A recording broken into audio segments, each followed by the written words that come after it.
Hi everybody, welcome to the Shadow War. Yes, it's me, Des.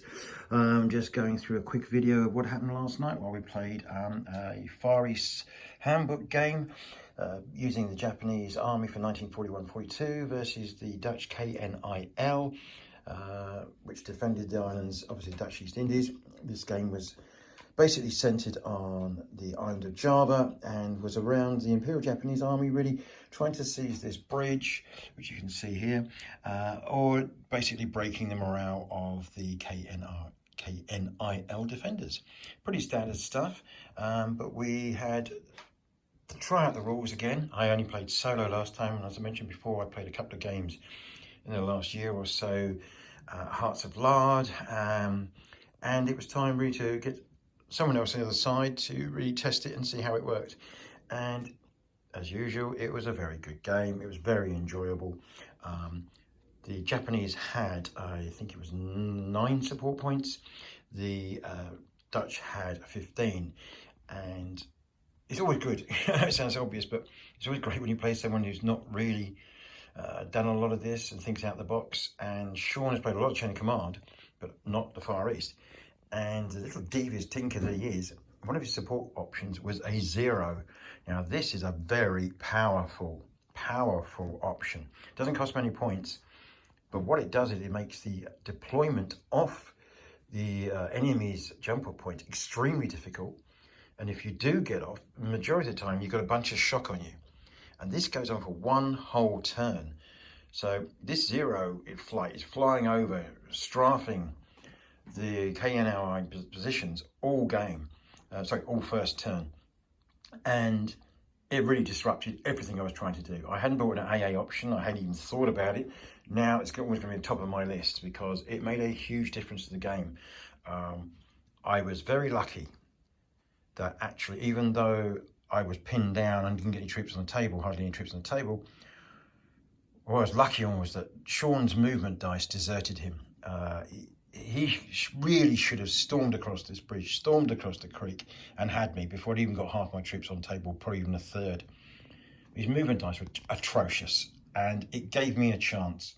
So, rather than go into the game in detail, just some quick observations about the Dutch and about also taking entrenchments. Now, the Dutch get a bonus of entrenchments because of their national characteristic, and I'm sure other units, other forces also think about entrenching against the Japanese. I would be very careful about it because what happened was the Japanese have a whole section of grenade dischargers or knee mortars. Now these guys, once they zero in on a unit that isn't moving, they don't roll 1 dice per mortar to hit, they roll 2. So once I've deployed into entrenchments, these knee mortars were zeroed in on me and were rolling 6 hit dice a turn. And you count as being in the open. It made an absolute mess of my defence, and there was nothing I could do really against it. I did have a foo, I did have some mortars. I only got them onto the table and firing literally in the last part of the game. And by that time I was in desperate need of them to stop infantry attacks. If I'd had them earlier, I would have pounded those grenade discharges over there. So be careful when you go into any sort of defensive position against the Japanese in the early war. Be prepared that they will zero in with their grenade discharges and hammer you. So be prepared. Other thing I would say is Jitter Party, very interesting. Wasn't used particularly well this turn, but I think it could be very, very powerful in other games. KNIL, as I mentioned before, loads of support points. I had a light tank, you can see here. I had a Bofors mounting gun here. I had the entrenchments. And what was the other thing I had? And the foo. The problem was, other than the tank, everything else only operates on a 1. So you were struggling with the number of ones you normally roll in a die roll. It is limited. So you can't get any of these going. You obviously can use your senior leaders and stuff, but they can't be everywhere.